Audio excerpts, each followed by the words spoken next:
अगर आपने अपने फोन को जरूरत से जरा सा भी ज्यादा यूज किया है तो आपको डेवलपर ऑप्शंस के बारे में जरूर पता होगा। एंड्रॉइड डेवलपर ऑप्शन में आपको बहुत तरह के सेटिंग्स मिलते हैं, तो अगर आप डेवलपर ऑप्शन के एवरी फीचर के बारे में डिटेल में जानना चाहते हैं तो इस वीडियो को जरूर देखें। नमस्कार दोस्तों, आप देख रहे हैं tech for fresher YouTube channel. मैं हूं Shubham Kapishwe and let's get started.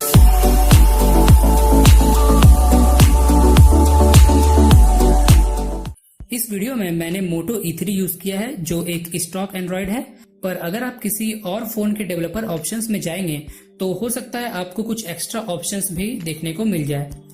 So first option है यहाँ डेस्कटॉप बैकअप पासवर्ड। जब आप अपने फोन में USB डिबगिंग ऑन करके कंप्यूटर से अपने फोन का बैकअप लेते हैं तो आप इसके लिए पासवर्ड सेट कर सकते हैं। इसके बाद आप जब भी ADB बैकअप कमांड सेंड करेंगे तो सबसे पहले आपको पासवर्ड इंटर करना होगा।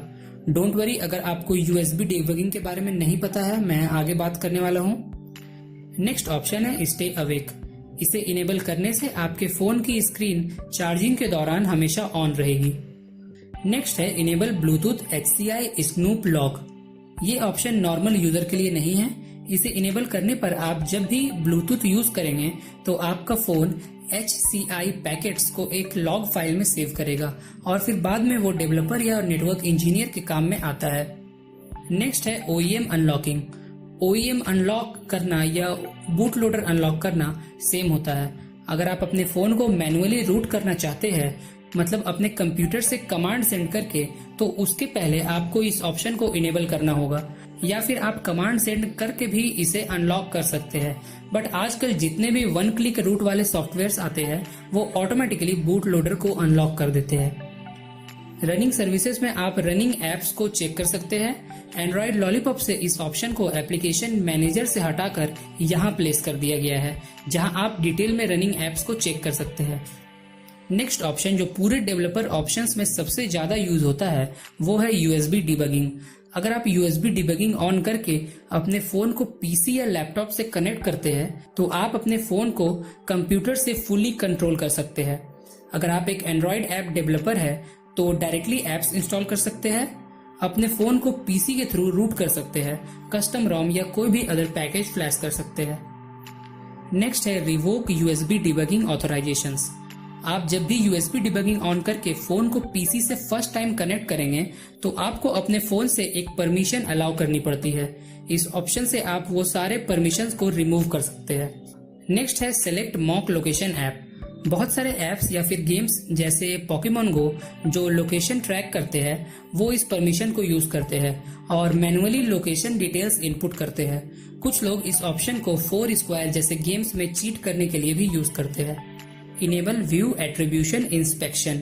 इस ऑप्शन को ऐप डेवलपर्स यूज करते हैं जिनको एंड्रॉयड व्यूज और व्यू ग्रुप्स को इंस्पेक्ट करना होता है। सिलेक्ट डिबग ऐप डिबगिंग के काम में आती है। फिर नेक्स्ट है लॉगर बफर साइजेस। ये भी नॉर्मल यूजर के काम की नहीं है। एंड्रॉयड ऑपरेटिंग सिस्टम में जो भी प्रोसेसेस चलते हैं उनका सारा हिसाब किताब लॉग्स फाइल में सेव होता है। बस आप इतना जान ले, बफर साइज जितना ज्यादा होगा एंड्रॉयड उतने ज्यादा फाइल्स क्रिएट कर सकता है। स्टॉक एंड्रॉयड फोन्स जैसे नेक्सस, पिक्सल, मोटो में ये वैल्यू मिनिमम होता है और सैमसंग, शाओमी जैसे फोन्स में इसका वैल्यू आपको ज्यादा देखने को मिलेगा। आगे बढ़ते हैं। नेक्स्ट है वायरलेस डिस्प्ले सर्टिफिकेशन।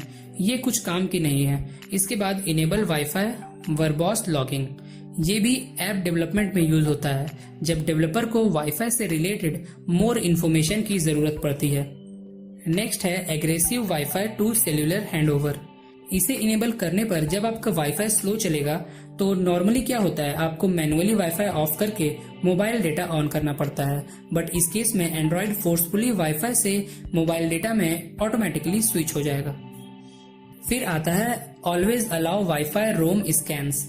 इसे इनेबल करने पर अगर आप किसी ऐसी जगह पर होंगे जहां बहुत सारे वाईफाई नेटवर्क अवेलेबल है तो आपका फोन बेस्ट सिग्नल और बेस्ट स्पीड वाली वाईफाई से कनेक्ट होगा और कनेक्ट होने के बाद भी अगर इसे कोई बेटर वाईफाई नेटवर्क मिले तो ऑटोमेटिकली स्विच भी कर जाएगा, बट इससे फोन की बैटरी लाइफ अफेक्टेड होगी। नेक्स्ट है यूज लीगेसी DHCP क्लाइंट। ये ऑप्शन तब यूज किया जाता है जब लॉलीपॉप से मार्शमैलो में अपडेट करने पर फोन में वाईफाई को लेकर कोई इशू हो। Then cellular data always active तो नेम से ही क्लियर है।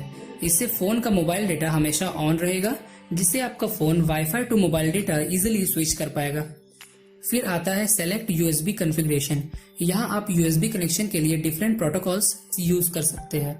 नॉर्मली हम चार्जिंग, फाइल ट्रांसफर के लिए एमटीपी और फोटोज के लिए पीटीपी यूज करते हैं। नेक्स्ट इनपुट में आपको दो ऑप्शंस मिलेंगे। शो टचेस को इनेबल करने पर आप जब भी स्क्रीन पर टच करेंगे तो आपको ऐसा राउंडेड सर्कल दिखेगा, और पॉइंटर लोकेशन इनेबल करने पर आप जहां टच करेंगे उस एक्सिस की लोकेशन दिखेगी। बस इसमें और कुछ नहीं है। फिर है शो सरफेस अपडेट्स।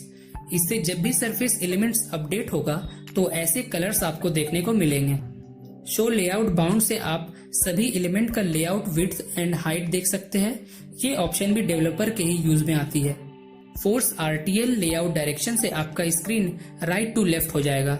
ये ऑप्शन शायद उस वक्त काम आता होगा जब स्क्रीन राइट साइड से काम ना करे, या फिर मुझे नहीं पता।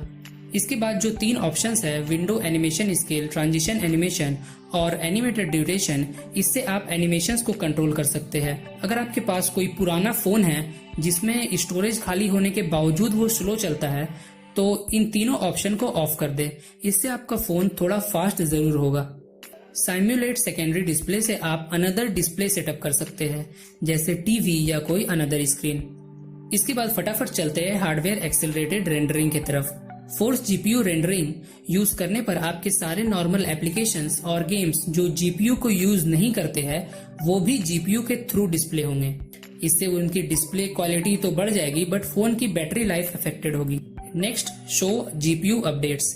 इसे ऑन करने पर जब भी जीपीयू वर्क करेगा तो स्क्रीन पर आपको रेड लाइट फ्लैश होती हुई दिखेगी। इसके बाद है शो हार्डवेयर लेयर अपडेट्स।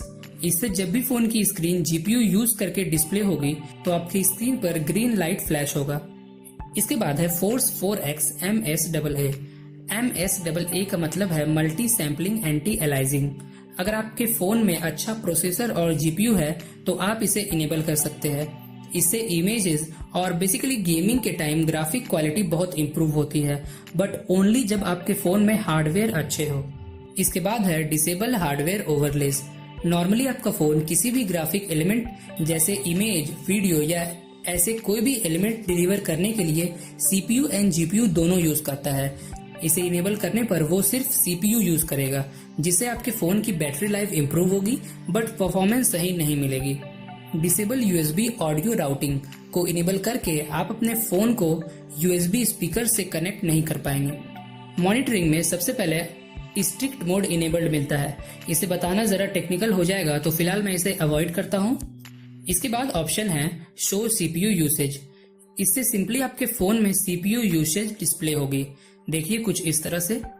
फिर आपको प्रोफाइल जीपीयू रेंडरिंग का ऑप्शन मिलता है, जिससे आप चेक कर सकते हैं कि आपका जीपीयू सही से वर्क कर रहा है या नहीं, ग्राफ के थ्रू या लॉग्स के through.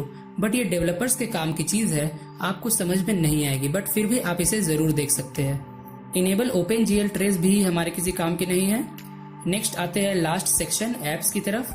Don't keep activities enable करने पर आपके फोन में कोई भी थर्ड पार्टी ऐप बैकग्राउंड में रन नहीं करेगा। बैकग्राउंड प्रोसेस लिमिट से आप लिमिट सेट कर सकते हैं कि एटमोस्ट कितने प्रोसेस आप बैकग्राउंड में रन कराना चाहते हैं। नेक्स्ट है शो ऑल ANRs। ANR का मतलब है एप्स नॉट रिस्पॉन्डिंग। इसे इनेबल करने पर आप बहुत परेशान हो सकते हैं, क्योंकि जब भी कोई बैकग्राउंड वाली ऐप रिस्पॉन्ड नहीं करेगी तो आपके फोन में एक पॉपअप डिस्प्ले होगा। और लास्ट ऑप्शन है इनएक्टिव एप्स, जहां आप फोन के सारे इनएक्टिव एप्स को चेक कर सकते हैं। सो अगर आपने इस वीडियो को यहाँ तक देख लिया है तो आप एक रियल एंड्रॉइड लवर हो। अगर आपको ये वीडियो पसंद आया तो लाइक, कमेंट और शेयर जरूर करें, और इस चैनल को सब्सक्राइब कर ले, जिससे आने वाली ऐसी अमेजिंग वीडियोस आपको मिलती रहे। मैं मिलता हूँ अगली वीडियो में। धन्यवाद।